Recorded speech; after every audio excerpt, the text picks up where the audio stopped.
Tim nasional Indonesia, dikenal sebagai Tim Garuda, akan menghadapi Bahrain dalam lanjutan kualifikasi Piala Dunia 2026.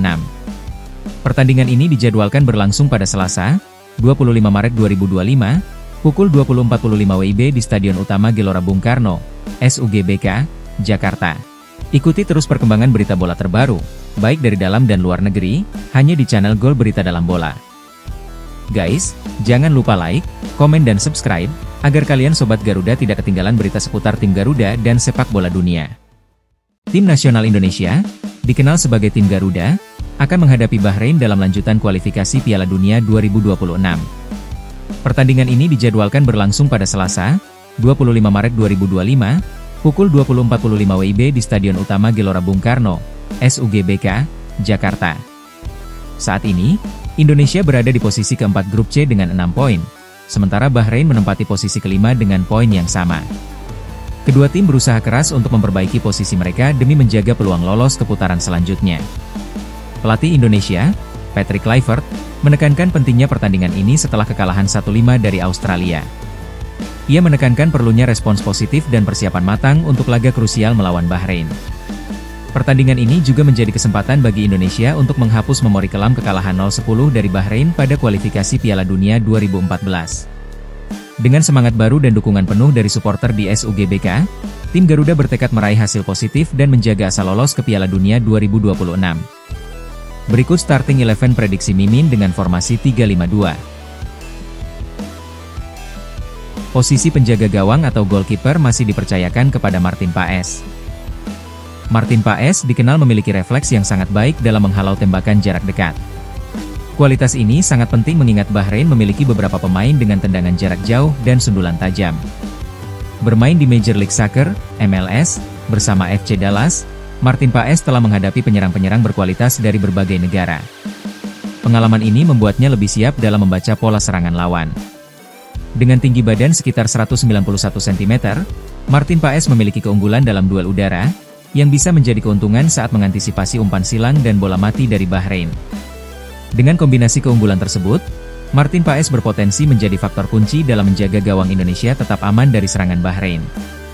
Selanjutnya, posisi bek kiri dipercayakan kepada Justin Hubner. Justin Hubner memiliki postur yang kokoh dan kemampuan duel fisik yang sangat baik.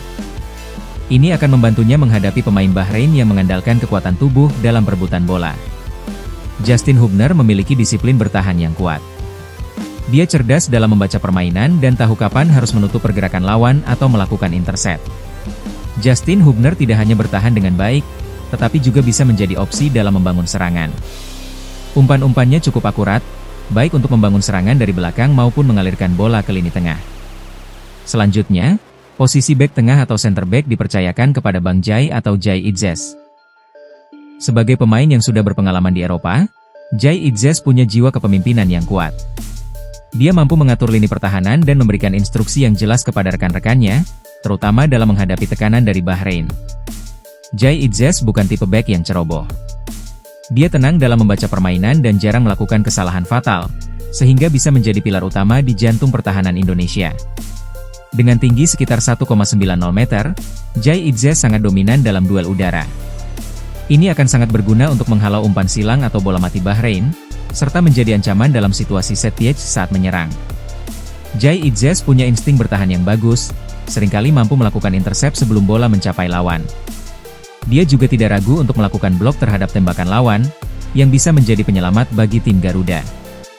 Selanjutnya, posisi bek kanan dipercayakan kepada Rizky Ridho. Rizky Ridho dikenal sebagai bek yang tangguh dalam duel 1 lawan 1.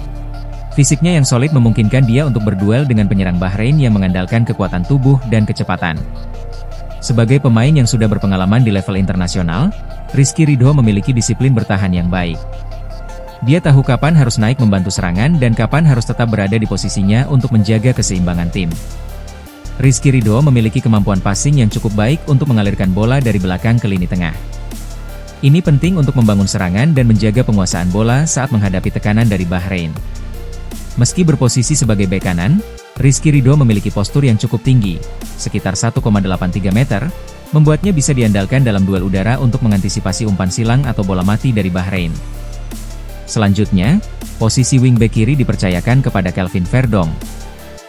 Sebagai pemain yang berpengalaman di Eredivisie bersama NEC Nijmegen, Verdonk memiliki umpan silang yang sangat akurat.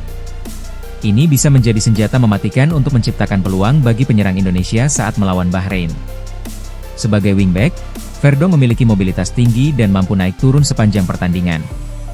Dia bisa membantu serangan dengan overlap ke depan, sekaligus cepat kembali untuk bertahan. Meski sering membantu serangan, Verdonk tetap disiplin dalam bertahan. Dia memiliki tackle yang baik dan sering memotong aliran bola lawan, membuatnya menjadi bek kiri yang seimbang antara menyerang dan bertahan. Selanjutnya, posisi gelandang tengah pertama dipercayakan kepada Joey Pelupessy. Joey Pelupessy adalah gelandang yang cerdas dalam membaca permainan dan mengontrol tempo. Ia bisa memperlambat atau mempercepat ritme serangan, tergantung situasi di lapangan. Sebagai gelandang bertahan, Joey Pelupessy memiliki posisi yang disiplin dan tahu kapan harus menutup ruang atau melakukan intercept. Ini sangat penting untuk memutus serangan Bahrain sebelum mencapai lini pertahanan. Joey Pelupessy kuat dalam duel 1 lawan 1 dan sering melakukan tackle bersih untuk merebut bola. Kemampuannya dalam membaca arah bola juga membuatnya efektif dalam melakukan intercept. Selain bertahan, Joey Pelupessy memiliki passing yang bagus, baik dalam umpan pendek untuk membangun serangan maupun umpan panjang untuk membuka ruang di lini depan. Selanjutnya, posisi gelandang tengah kedua dipercayakan kepada Tom Haye. Tom Haye adalah gelandang dengan visi yang tajam. Dia mampu membaca permainan dengan baik dan memberikan umpan-umpan terukur untuk membangun serangan. Ini bisa menjadi keuntungan bagi Indonesia dalam membongkar pertahanan Bahrain. Sebagai gelandang pengatur serangan, Tom Haye memiliki umpan yang akurat, baik itu umpan pendek dalam skema permainan cepat atau umpan panjang untuk membuka ruang serangan. Kemampuannya ini akan membantu Indonesia menguasai bola lebih baik. Tom Haye memiliki kontrol bola yang sangat baik dan tidak mudah kehilangan bola meskipun mendapat tekanan dari lawan.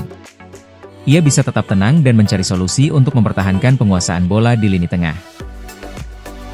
Selanjutnya, posisi gelandang tengah ketiga dipercayakan kepada Ivar Jenner.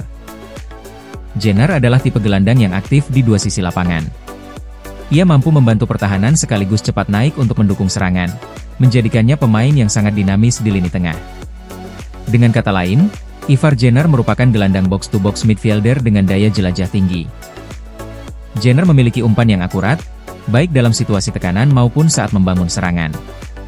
Umpan-umpan vertikal dan diagonalnya sering membuka peluang bagi pemain depan Indonesia. Sebagai gelandang yang juga bertanggung jawab dalam fase bertahan, Jenner memiliki tackle yang bersih dan sering melakukan intercept untuk merebut bola dari lawan. Ini bisa membantu Indonesia dalam memutus serangan Bahrain lebih awal. Selanjutnya, posisi wingback kanan dipercayakan kepada Kevin Dix. Sebagai wingback kanan, Kevin Dix memiliki kecepatan dan stamina luar biasa, memungkinkannya untuk naik membantu serangan dan cepat turun kembali ke pertahanan. Mobilitasnya bisa jadi keuntungan besar bagi Indonesia. Kevin Dix tidak hanya menyerang dengan baik, tetapi juga memiliki tackle bersih dan disiplin bertahan. Ini penting untuk meredam serangan Bahrain, terutama dari sisi sayap mereka yang agresif. Salah satu senjata utama Kevin Dix adalah umpan silang yang presisi. Ia sering mengirimkan crossing berbahaya ke dalam kotak penalti, yang bisa dimanfaatkan oleh penyerang seperti Rafael Struijk atau Ola Romeni atau Ragnar Oratmangun. Bermain di FC Copenhagen dan Serie A bersama Fiorentina memberinya pengalaman menghadapi lawan berkualitas tinggi. Ini membuatnya lebih tenang dalam situasi tekanan dan bisa mengambil keputusan yang tepat. Selanjutnya, posisi gelandang serang kiri dipercayakan kepada Ragnar Oratmangun. Ragnar Oratmangun adalah pemain yang memiliki kecepatan tinggi dan dribbling yang lincah. Ia mampu melewati lawan 1 lawan 1, yang bisa membuat pertahanan Bahrain kewalahan. Selain bermain sebagai gelandang serang kiri, Ragnar Oratmangun juga bisa beroperasi sebagai winger kanan atau bahkan second striker. Fleksibilitas ini memberi pelatih lebih banyak opsi taktik. Ragnar Oratmangun pintar mencari ruang kosong di lini pertahanan lawan. Ia sering muncul di posisi yang tepat untuk menerima umpan atau menciptakan peluang bagi rekan setimnya.